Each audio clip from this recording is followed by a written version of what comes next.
Hey guys, welcome back to another week of the Get to Know Me series. For being here today, I'm a jet set girl and the party goes all night long. And I fly, fly, fly around the world. And I fly, fly, fly. That's right, ladies and gentlemen, boys and girls. It is another week of Get to Know right here from the Salvation Army Berwick page. And boy, do we have a great episode this week, a real fun one, in my opinion. Have you ever been sitting around doodling and thinking this is great, but I don't know what I can do with this, or have an idea for a story and never know how to put that into place? Well, today we're going to talk to somebody who's done just that. Video games, television, online art, even gear design. He's got his hands in so many different things, and especially a great new project called Our Heroes Rock that we're going to get into more. But let's today get to know Mr. Jonathan Davenport. What's up, everybody? It's Andreas Hale at Our Heroes Rock, and we are proud to bring to you Maya. Hello, everybody, and welcome to a very special behind-the-scenes look at Our Heroes Rock.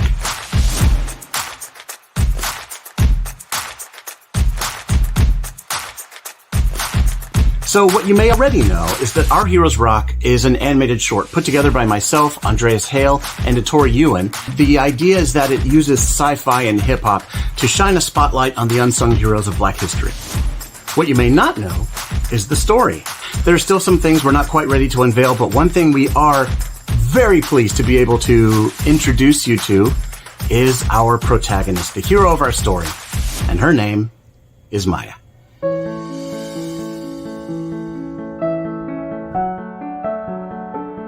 She is 11 years old, and it's been a very long time since I was 11 years old, but I think she embodies a lot of what I kind of had going on in my head with, trying to find yourself and dealing with your insecurities. She's strong, she's brave, and she's flawed, just like each and every one of us. On the surface, she seems very introverted and very shy and very unsure of herself, but inside she's this smart, funny, vivacious girl. And there's so much inside her, and she's afraid to show it. I think oftentimes we come in so many different shapes and sizes, and sometimes you feel alone. You feel isolated when you don't see other people, other kids who resemble you. And so through the course of this story, she goes on this really cool journey where she meets a lot of interesting characters who are bigger and bolder than she allows herself to be. And then she's introduced to the incredible story of our real hero, Ruby Bridges. And when she sees that story, she starts to see herself.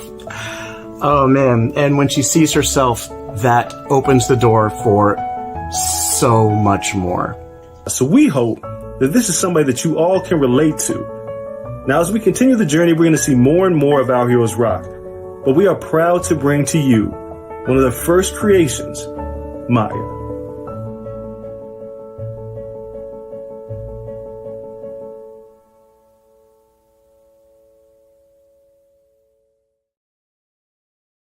And what a great story that's going to be. We're going to learn more about Maya in a bit, but let's bring on to the show right now Mr. Jonathan Davenport. John, thank you so much for joining us. Hey, everybody. Hey, Captain Mike. Thank you so much for having me. What an honor. Oh, that's so great. And I'll tell you, I said off air that I love that video introduction of Maya, and I got those chill bumps watching that. I love that. But before we get into Our Heroes Rock, I want to kind of get into you, and we're here to get to know you and your journey as, what would you classify yourself as? Just an artist, a digital artist, a storyteller? How would you classify yourself? Oh, Captain Mike. So that's the big, right? That's the big question for me. Yeah. And that's sort of the thing. I've done a lot of things. I like to say I've lived many lives. I've dipped my fingers into a lot of different careers. I think, honestly, just I'm a storyteller and a creator. All these other things are mediums. that they allow you to tell these stories and to present characters to people and to introduce them to ideas and let them see a part of themselves and let them recognize that they're stronger than they think they are. They're smarter than they think they are. And they can do anything they set their mind to. And it's all through the power of like these, if it's a picture, it's a video game, if it's a character design for a wrestler or something, that's sort of the underlying message that I try to put into everything because uh, a lot of people actually helped me along and it took a long time for me to learn that. And I don't want people to have to wait to self-realize as long as I did. So I want people to get on their path early. Absolutely, and you have done some incredible work. And for those that aren't aware, John has worked with Disney. He has worked on video games. He's worked with wrestlers, as we saw Big E there in there, but designing amazing gear that my son desperately wants to be turned into pajamas. But That's a great idea, man. I don't know why they haven't done that yet. That's money rating for them. Literally going to text E after this and tell him that because he gets very excited about new ideas and concepts and ways to connect with people. Yeah, that's killer, man. That's I'm a killer telling idea. you, I had the Hulk Hogan in the 80s and I would do this pose. My son would be swiveling with Big E wearing some of that stuff any day. So, but you've like you said, you're a storyteller, but you use the medium of art and design. So I got to ask, how did you get started? How did you find that you had this passion of art and storytelling? Wow. Man, I got to say, it started very, very early. I think that some people sort of find their path later in life and find their passions just through experimenting and meeting new people and trying new things. For me, I kind of knew very early on. I've just always been a doodler, always been a drawer, always been a sketcher. I'd started like a lot of artists just by tracing and trying to learn these lines and how to connect them through just other drawings that you see, things that inspire you. But I mean, man, when I was, oh boy, I guess I was in kindergarten and I was making comic books for my mom, like on this like ridiculous, like large, you remember the old dot matrix printer paper? Yeah. It was like, it just kept going. Yeah. Yeah. So like I would just draw stories and staple them together and go, what do you think? And it's like, oh, that's a cute story for you for in kindergarten. But I mean, I did that straight through junior college. Like I remember specifically being in like, it was like my first year at JC and and I was still like, I'd taken a comic idea that started as a joke for me. And, as my storytelling sensibilities matured, I started like, it's like you reboot an old story. I was absolutely. like, I really like, there's cool parts about this story. So I started, plussing it up. And the art got better and the storytelling got better. And then like I would literally keep myself to a schedule and like my mom is my only audience. So I'm like, Mom, look, I finally finished that story arc. And she's like, I don't know what you're doing, but thank you. It's very, very cute. You wouldn't exactly get, unswayed feedback on that audience. You wouldn't think so. Well, you never know people's backgrounds, like different parents have different priorities, so they might be more of the, put that aside, focus on something that'll pay off.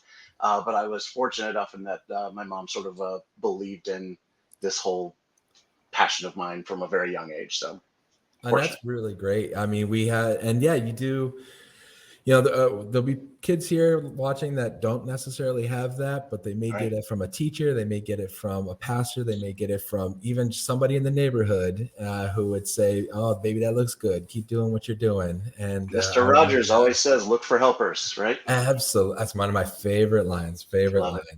So you got into doodling, as you will, for 18 years into college.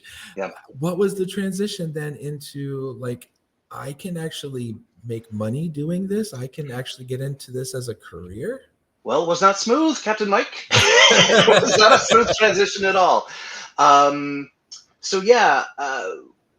Once I graduated high school, I still didn't know what I wanted to do. Like this thing that I'm doing now is kind of the only thing I'm qualified to do. It's kind of the only thing I'm good at. But that doesn't help you when you're, just graduating. You just feel like directionless. You feel a little lost. And that's why I ended up going. I knew I wanted to go to college because it's kind of had been a thing in the back of my head. Like I always wanted to do that. It seemed like the right thing to do. It seemed like a cool thing. It's not for everybody, but for me it was good.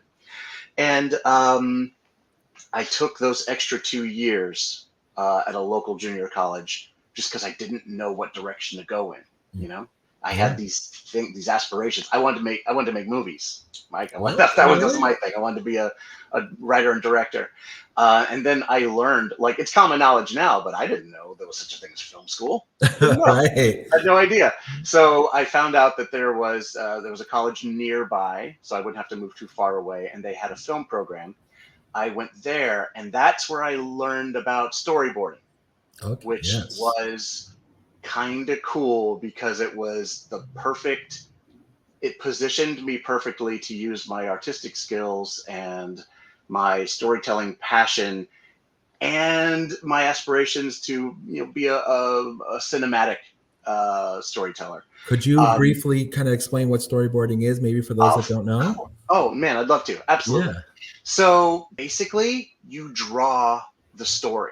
So every movie, whether it's like a small indie movie or those big, huge MCU like Marvel action extravaganzas, making movies is very expensive to make.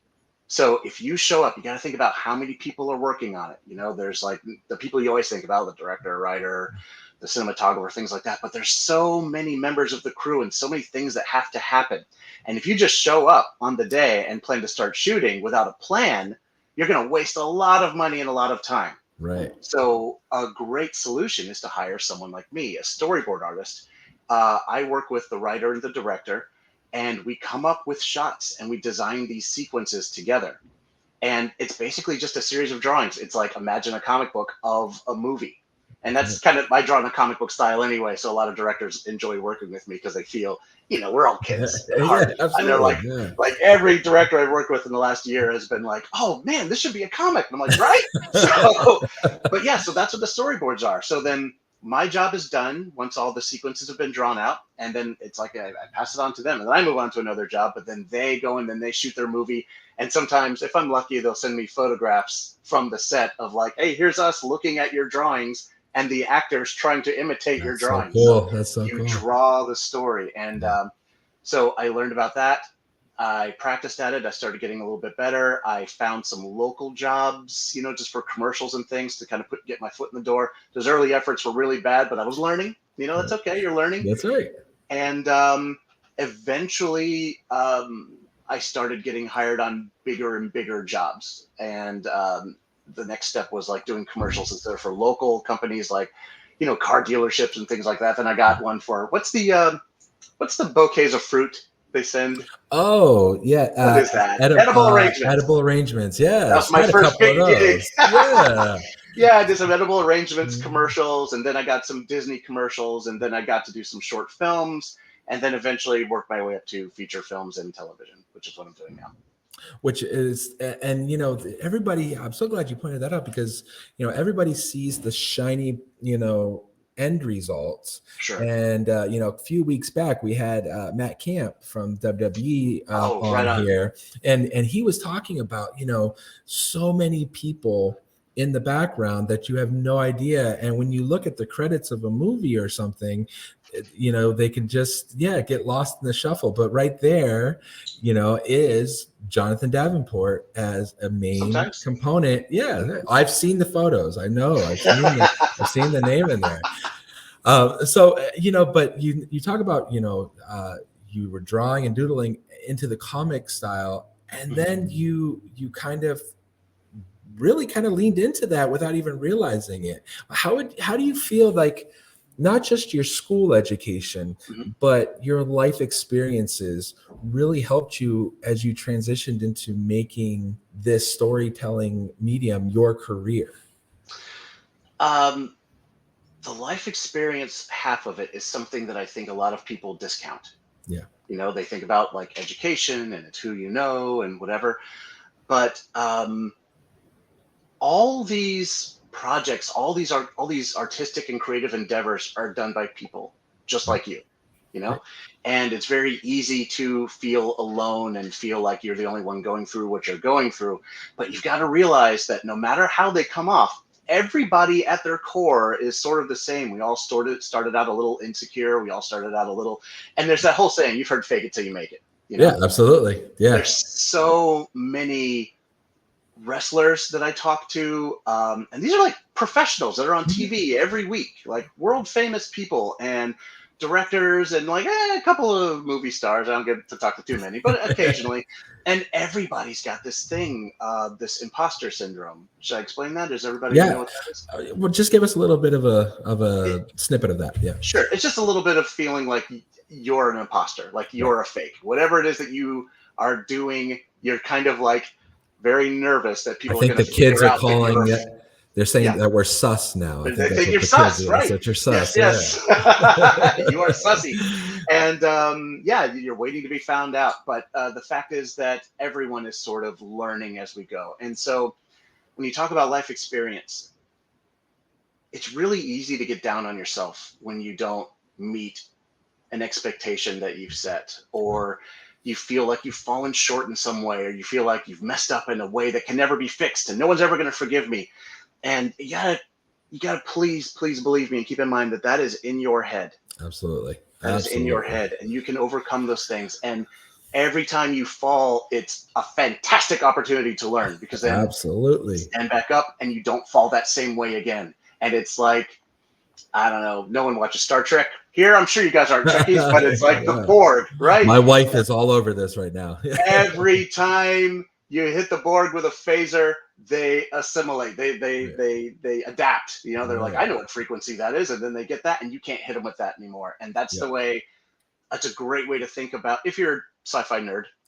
That's a great way to think about turning your life experiences into strengths. Right. Yeah. It's been told many times before, and I've learned this, even doesn't matter the vocation you have as a minister. My first 3 years as a minister, I was faking it all the time. I knew what the Lord wanted me to say, but it wasn't here as much as it was here. Sometimes it was coming out, but you do. And you learn though from your failures. That's so true. And not just your own. I think you would agree in your walk, but you keep your eyes open to see not just those that achieve and how they got there, but look at what went wrong and learn from others' mistakes as well. And leaning as much as you can, try to avoid it yourself if you can. Exactly. And and those are, I love the word that you use, opportunities. They're opportunities to learn, opportunities to grow. And so you have, really, like we said, you man of many lives and many talents.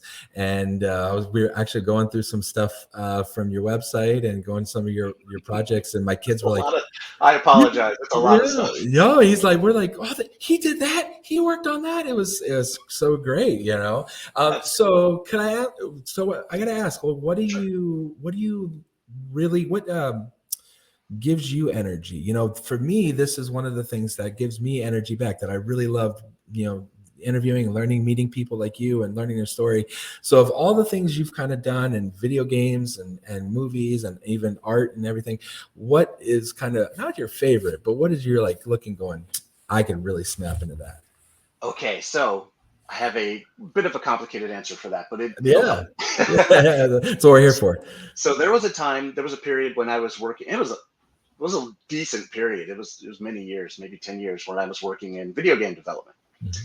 And I worked in a level of game dev that doesn't really exist anymore. There's up here, there's your AAA games, all the games that you're going to name right now, as your favorite games. Right. And then there's down here, there's the microtransaction games, the apps and things like that. Mm-hmm. There used to be a mid-level where we'd have really decent budgets, $1 million, $500,000, whatever, something like that, right?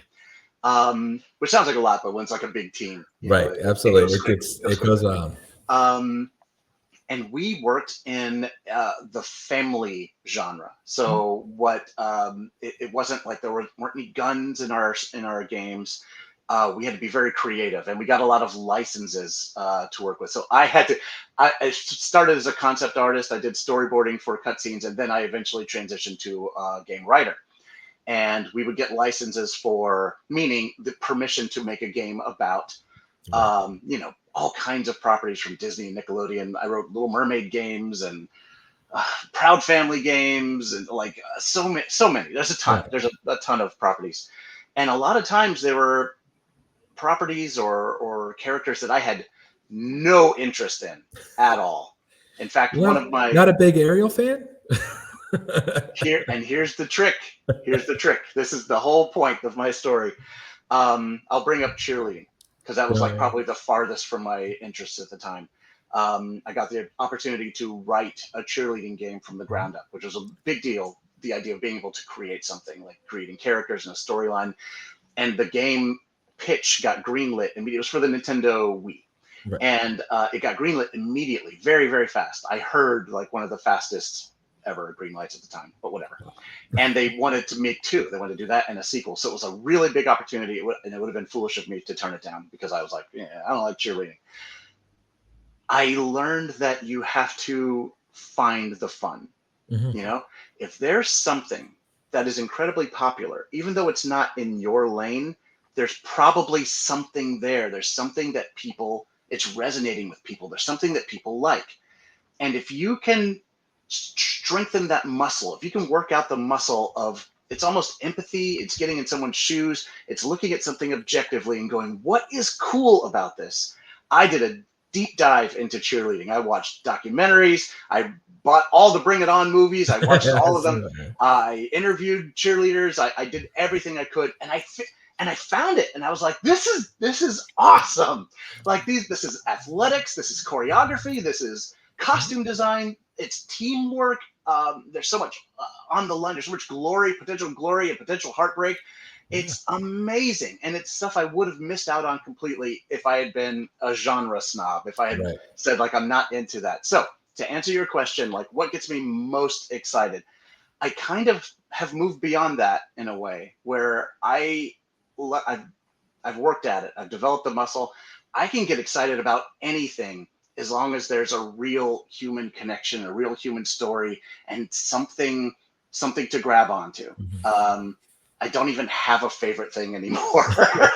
I'll tell you my least favorite thing is doing commercials, because there's a lot of times no soul in it. It's just selling a product, you know? So it's hard to get excited about that unless you're working with a great director who's got a great sense of humor and they're like, I want to tell this story. It's very brief. We'll have some touching moments. That's really fun. But if it's just like, here's a credit union commercial, here's a card and interest rates, and it's like, that doesn't connect with me. I'll still do a good job, but it doesn't get me excited.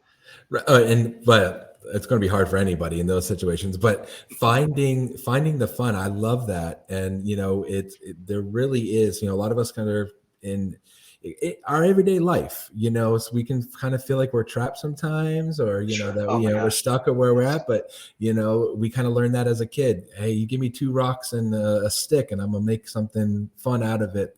There. So finding the fun, and so one thing I'm really excited about, as we're kind of really very quickly coming towards the end of this interview, is that Our Heroes Rock. This is such a great project that.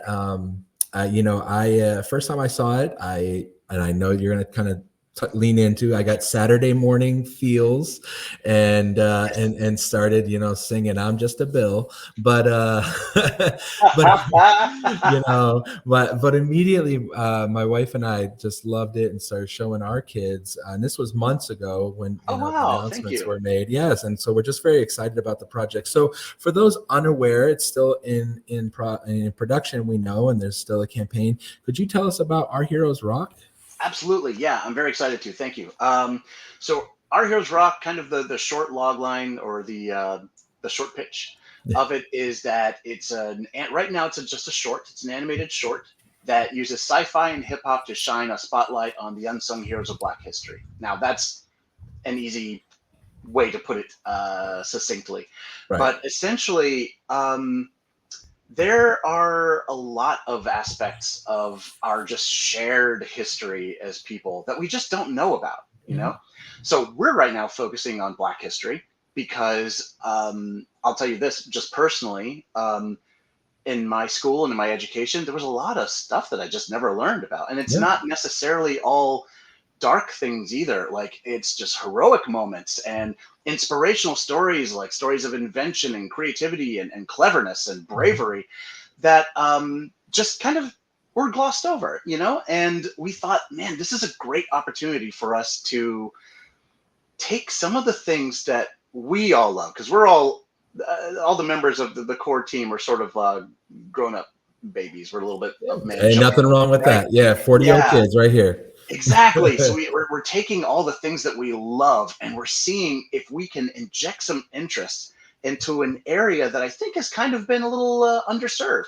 Mhm. And we have aspirations of having this maybe turn into a series, which would be really nice, and then growing the brand and like covering, like moving beyond just Black history. We could do Latin, we could do women, we could do all kinds of things. But essentially, it's just trying to see how exciting and interesting and important you can make these stories feel using stuff that we all love anyway. Yeah, and you are right. A lot of it hasn't been touched on. A lot of people don't know. I know in the last few years with everything that's happened, I found myself. I grew up in a mainly minority neighborhood, and there was tons that I didn't know that I was learning, and this is a great way to present that in a fun way. The family can get together, and I got to tell you what I love, and this is my little sidebar, is Yes, every time please. I watch the video about Maya. My daughter's 12 and she is going, oh, and so we know, she's learning about herself, and we're in a society that's so quick to point out imperfections, Yes. and we're in a society that is based upon likes and dislikes on social media, and Maya isn't perfect, but she's learning. And not only is she learning about herself, she's learning about the world around her and how she fits into that world.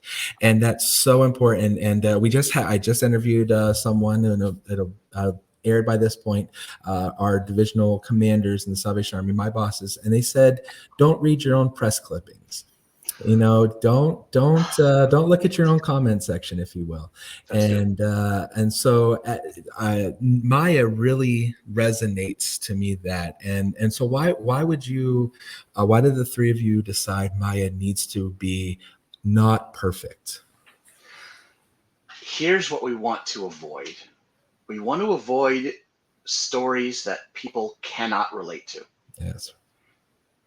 If there's a character who is too perfect, who is already fully formed, who already is an expert at everything, and this is something you see in movies all the time now, all the time. There's a lot of arguments online between the geek community about certain characters just not having any flaws. Um, who cares? Yeah. I can't relate to that. I mean, it's maybe cool from an action standpoint, like, oh, that character's great. But I don't learn anything from that. I don't see myself in that character. I don't get a lot from it. It's not nourishing to me.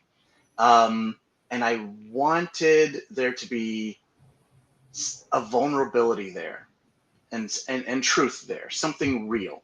A lot of a lot of the characteristics in Maya are based on observations I've made with my own daughter, who is also 12. And she's going through that time in life when, like, you start seeing yourself differently. Mhm. You start seeing yourself sort of the way you think other Right. people are seeing you, even though there's no possible way you could. Right. But you don't know that yet because your Or you're brain's not looking for quite the wrong developed. people to look at you. Absolutely, Yeah. absolutely. And I remember being that age, and like life was rough for me. Like, I'm an emotional guy, I'm a very sensitive dude, and that has not changed over the years. Right. So it's very easy for me to get down or depressed or emotional. So it's like sort of important for me to show people that we're all there at some point and on some level. And it honestly, just to tie this up nicely, it kind of comes back to the Mr. Rogers thing. Like, if you look around, there's always going to be somebody there who's got your back, whether it's your mom, your dad, your teacher, anyone. Like, there are people there who have your best interest at heart. Find those people, ask for help, take their advice, learn, grow. Absolutely. And, I just finished one of my classes in college where my wife and I are attending, and about mentorship. And you guys are not only hitting on kind of that, but also there's lessons to be learned from historical mentors, and so many. We stand on the shoulders of giants, and so it's so great to learn from these amazing people, that the Ruby Bridges, the John Lewises that went before, and really laid the groundwork. So I thank you for bringing that to the table for this generation. Well, John, we're going quick. I want to hit you with two quick things. One, such a fun. I hear video games, we hear TV shows. So, what was something that happened where you went, and we didn't even hit on, you are the main designer for the New Days gear, which is kind of how we came to know you, and amazing stuff. What's one thing that happened that was just like, this is really cool, I can't believe this is happening? Oh boy, I've had a few like that, but I have to say, just since you brought up the wrestling, like the guys from the New Day are awesome. They're awesome, and they have changed my life and my outlook in so many ways. Just, there's the whole thing about their in-ring personas with the positivity. Mm-hmm.